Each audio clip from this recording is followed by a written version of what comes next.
Hey there, welcome back to No Pants Profits.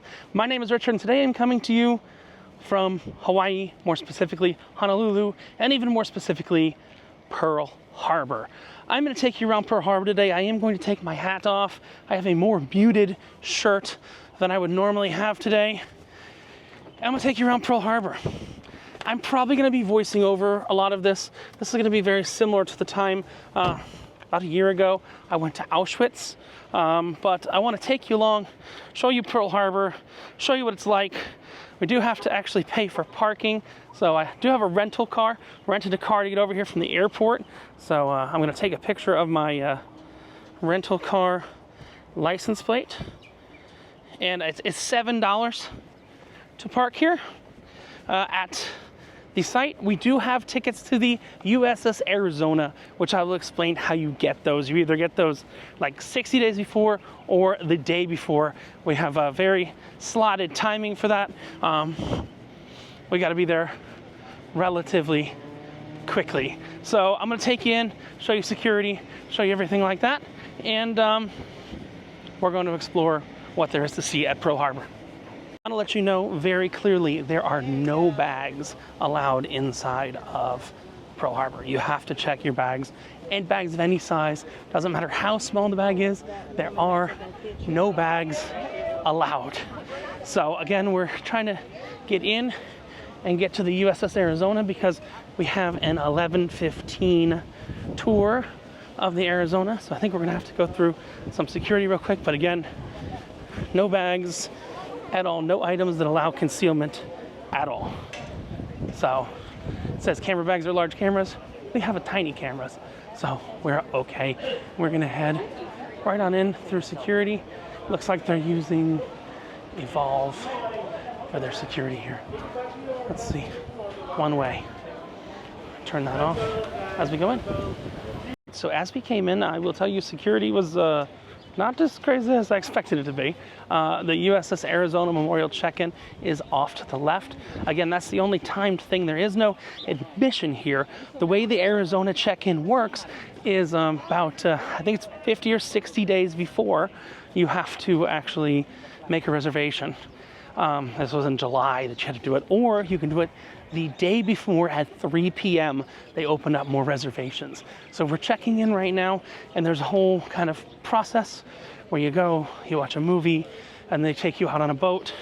I'm going to show you as much of that as I actually can, and then we'll explore the rest of the site.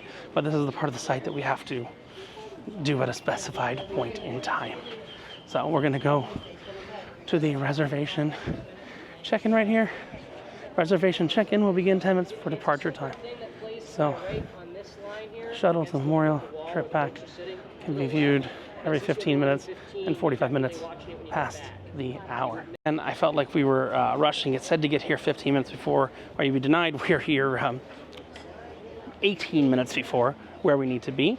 Again, you do book this about 50, 60 days out online, or you can book it the day before at 3 p.m. Hawaii time. So Hawaii, I believe, only has one time zone. It does cost $1 per person to book, and you can ask for alerts on the website if they are sold out. But realistically, I went in at 3 p.m. yesterday. We were in Maui, good cell coverage, everything like that. But yeah, I mean, the cruise lines will charge you quite a bit to get over here. You might be better off just renting a car, or it's an Uber ride away. I think it was about a 15-minute drive from Terminal 2, slightly less actually from Terminal 11. Terminal 11 is actually, or Pier 11, and Pier 2 is slightly further away than Pier 11. So we're going to go ahead and we're going to head on a boat out to the USS Arizona Memorial, which is what a lot of people know as Pearl Harbor. So we'll head out there, and then we'll show you the rest of the museum and the rest of the facilities that they have here. Also, I do recommend that you get here early, because it's going to fill up. You see right now, the crowds are not that bad, but for a national park historical site with no admission fee, especially on today as a Sunday, it's going to fill up, I think, a lot quicker than one would expect. But you can see there's a battleship right over here. I think we're going to be able to take a look at that later. But where we're headed is right out there, is the USS Arizona Memorial. And that is what is, when you look up Pearl Harbor, that's what you see. You see the USS Arizona Memorial. So these are military boats, Navy boats that take you over to the memorial. And there's some other stuff in the surrounding complex, including a ship over there and a ship out there. But yes, we're headed right out there to that little white thing, because that is, I believe, is where the USS Arizona was struck and sunk, and the memorial is directly over the wreckage of the USS Arizona. So I'll let you know when it's our time to go and get headed in that direction. Yeah, they finally clarified that you should be on site an hour before, but it doesn't really specify. You only have to be waiting here 15 minutes before your tour. It's 11:03, and they're just starting to check people in now. We're supposedly going to take the boat over, and then we'll be able to watch the film after, which is kind of strange, but it is what it is. So we're in a theater now, but they say this is just a staging area. They're not going to do a film right now. I assume we're going to go right out that door right there and head into these boats that are actually run by the Navy to head out to the memorial. So that's my assumption based on what they said. Again, it's 11:07.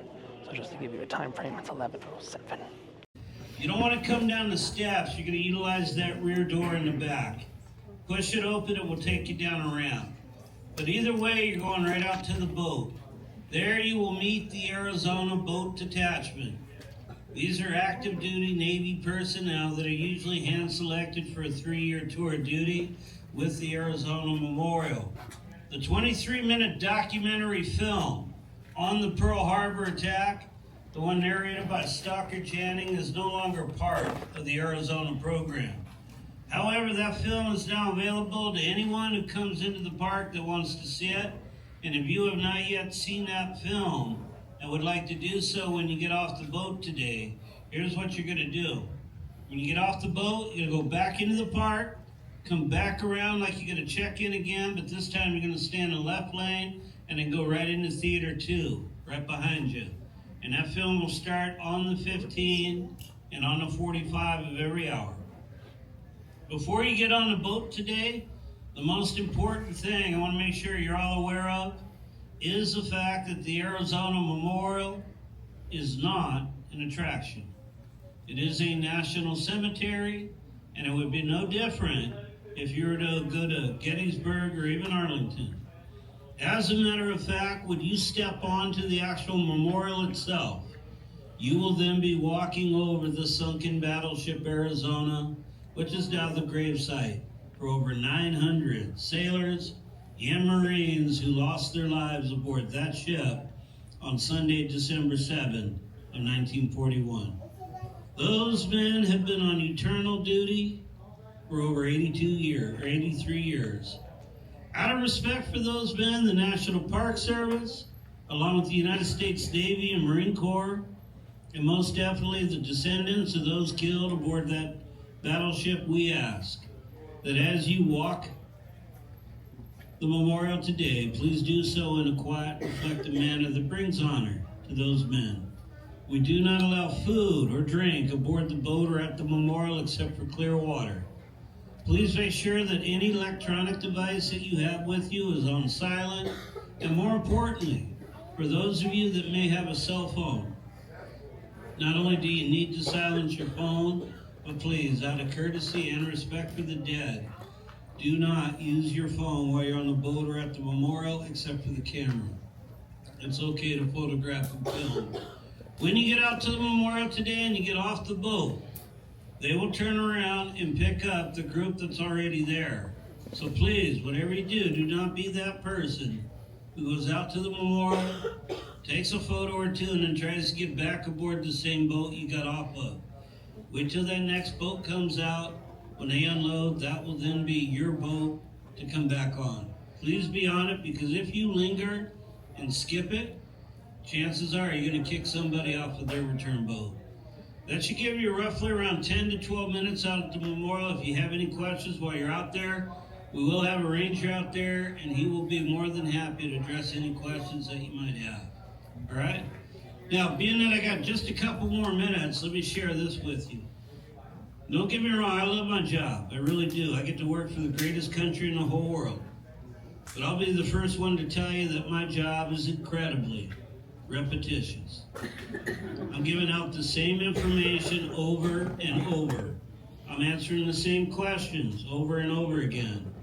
Matter of fact, we run 4,000 people through here every day to get them out to the boat. No offense, but sometimes it can be like herding cats. But once in a great while, I do get a dose of reality. And I got a good dose of reality a couple of months ago when I met Carol. Carol is pushing 83 years old, and a couple of months ago was her first visit to the Arizona Memorial. She came to pay her respects to a father that she never met. Carol's dad died aboard Battleship Arizona. And what's worse is Carol's father's parents were so grief-stricken over the loss of their son aboard that battleship that they turned their back to his bride and baby girl. So Carol grew up not even knowing her father's family. She told me that's their problem because she had a great life. But I tell you this to tell you this.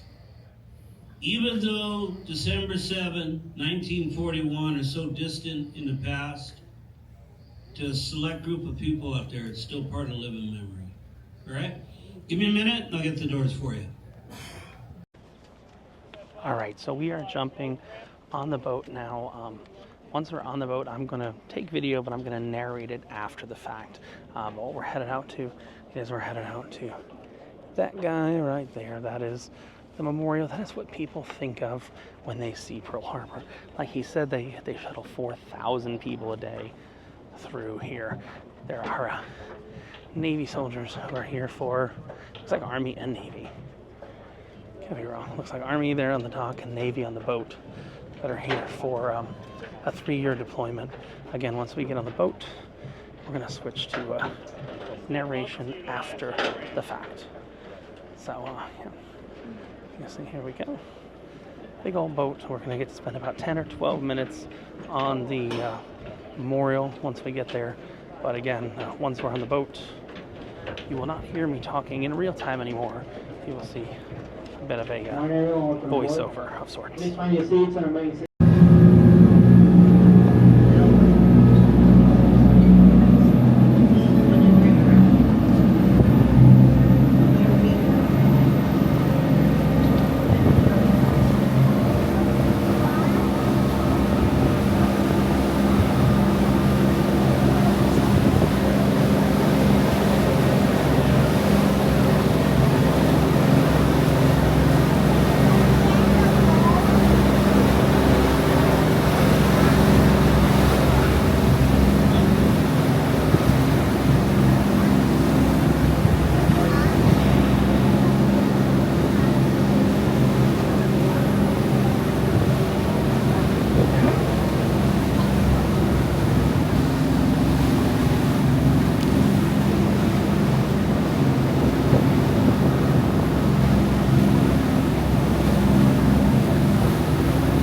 Anywhere of this pier or these two ramps, walk directly inside the memorial. If you're separate from your group, please wait for them inside. Also, do not take any outside pictures or any videos at this time. You had your chance. Hi everyone, my name is Ann. I am a volunteer with the National Park Service here at Pearl Harbor National Memorial. Welcome to the Shrine Room. In front of you, the shrine wall holds the names of the 1,177 men who were assigned to the Arizona, who died as a result of the action on that December 7th, 1941. If you look closely, I think you'll see a lot of duplicate last names. There were 38 sets of brothers assigned to the Arizona, 3 of which were sets of 3 brothers. So there were 79 siblings assigned, and 1 father and son named Free. Of the 79 siblings, 16 survived the day. So not only were they serving with family, the Arizona was their family. The Arizona was their home. This became very clear when one of the 335 survivors, Gunner's Mate Second Class Stanley Teslo, put it in his will that he wanted to be returned to the Arizona after he passed away.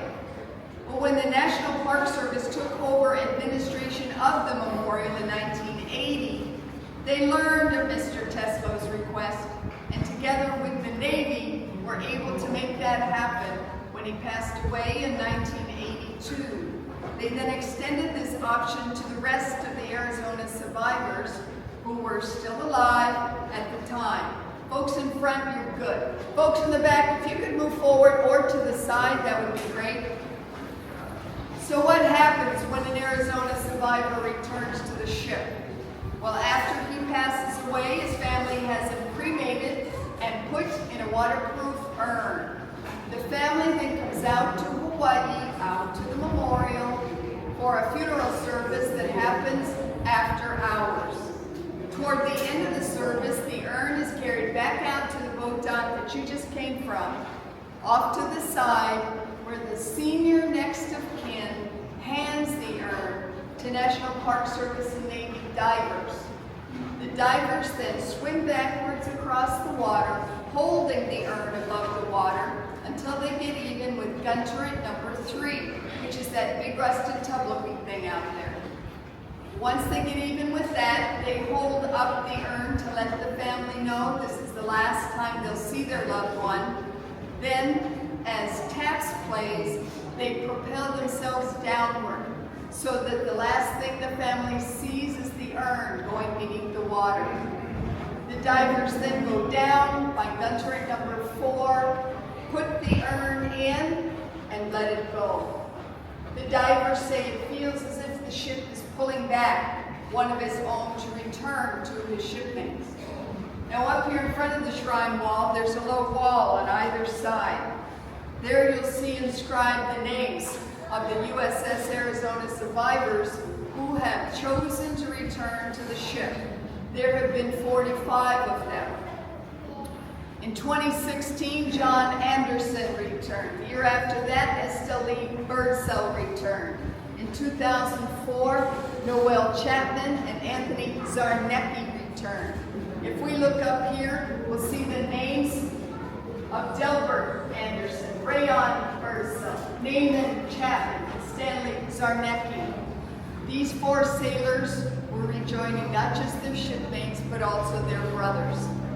And because earlier this year, the last of the USS Arizona survivors was buried with his wife in California, we think we've seen the last of this very unique, very moving ceremony. So folks, your return boat's going to be here in just a few minutes. You're welcome to take pictures, ask myself or the ranger any questions. Please remember the memorial is a place of honor. Please keep your voices low. Thank you.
10 years ago, you would come out here and almost guarantee to have a black oil.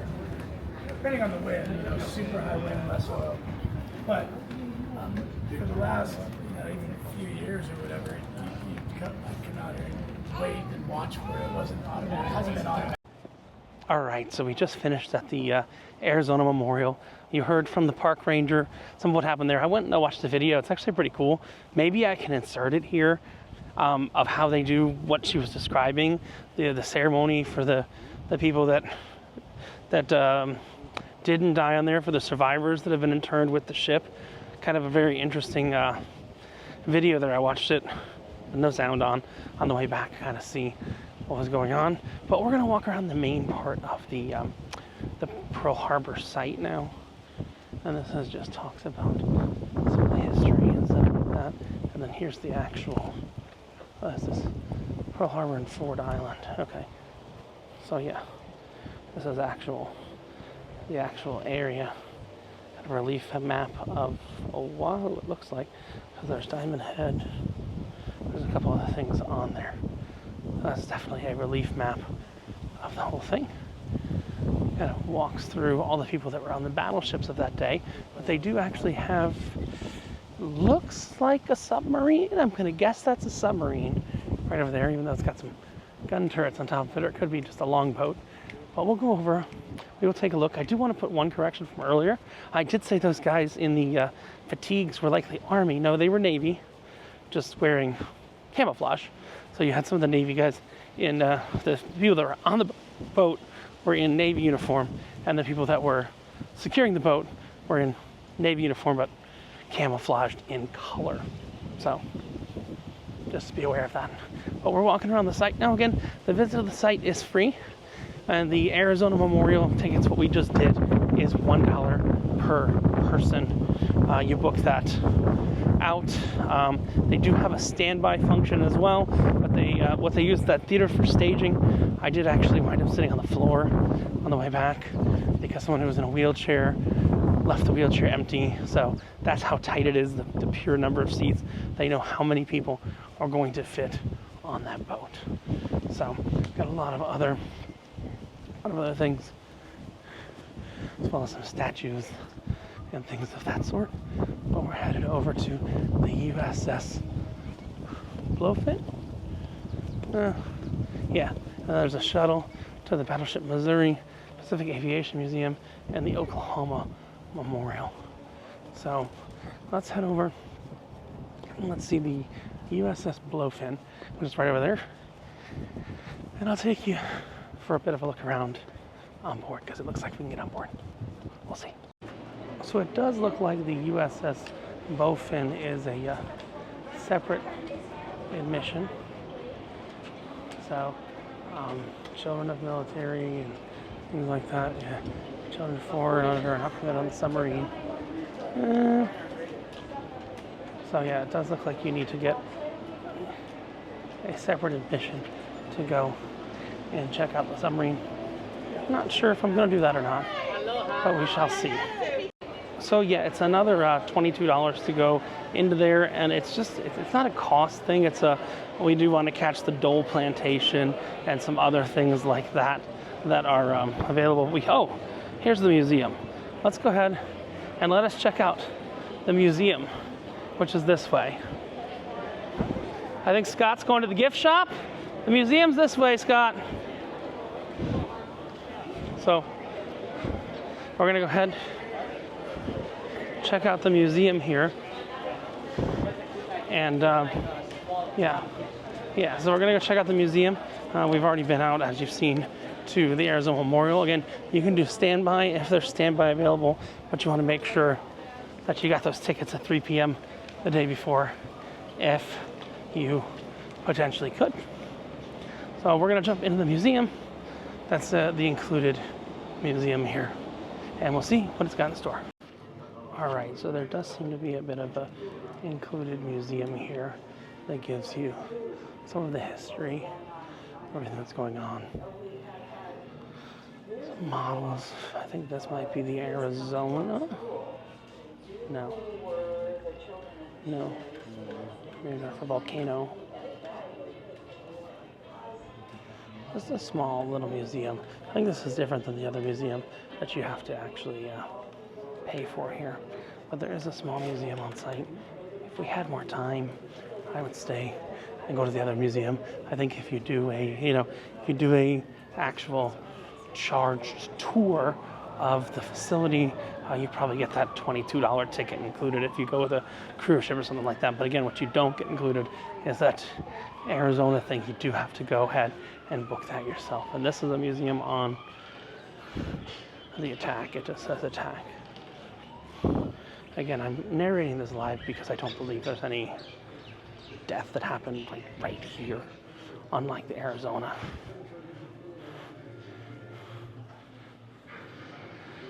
Tora. These Japanese code world signal supplies is complete.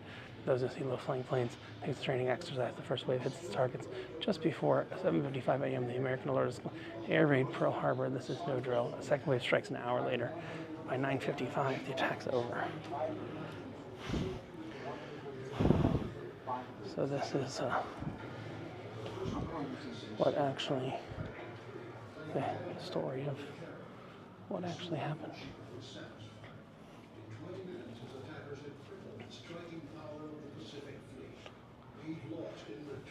See one of those Gatling guns of sorts. Yeah. Oh, machine gun mount. That's a giant machine gun. USS Shaw. Destroyed the Shaw. Oh, they shot at the Shaw, and where the Shaw had their weapons is exactly where they shot.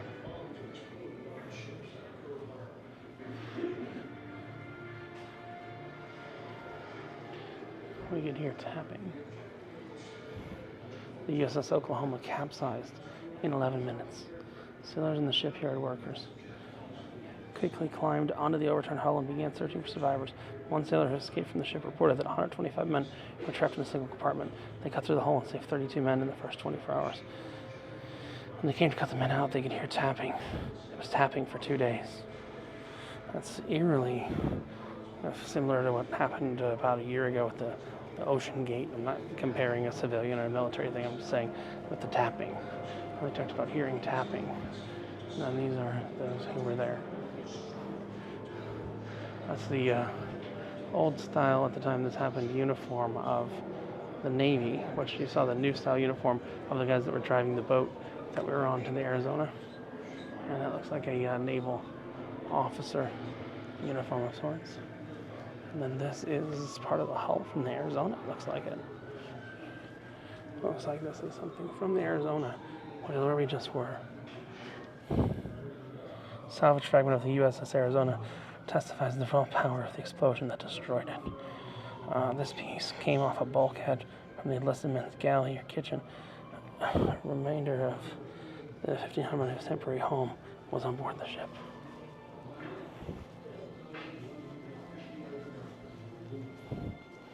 And then this is the battleship killer. Torpedoes.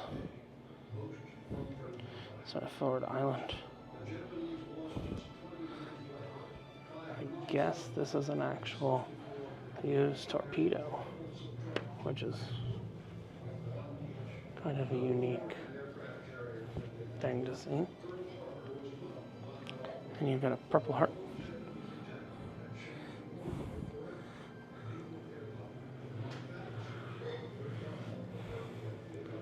Havoc arrives at the airfields. And you can walk through just like that.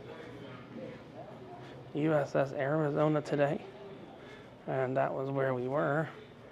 You can kind of see a model of what the Arizona looks like. That's what was going on under the water earlier. If you remember earlier, we had that big hole that was there, and then this is the memorial that's built on top of it.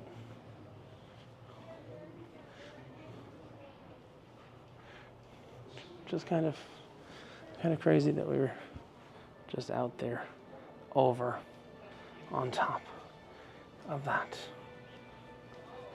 And I think that's the end of the main museum. Again, there's a lot more details. There is something I'm not going to be able to show you because they don't allow filming in it. They have the movie that they used to show before you went on the boat. It's kind of strange. Well, I wouldn't say strange, but kind of, yeah, I'll say strange that they stopped showing it before the boat. Maybe because they stopped showing it during the illness, and that's what happened. But I'm wrapping up Pearl Harbor. We had a kind of quick visit. Can't spend all day here. We are here we're on a cruise ship. We're here in Oahu or Honolulu for about 12 hours, from about 9 a.m. to 9 p.m., 9 a.m. to 10 p.m. So we're here for about 12 hours, but that will kind of give you a little bit of a perspective.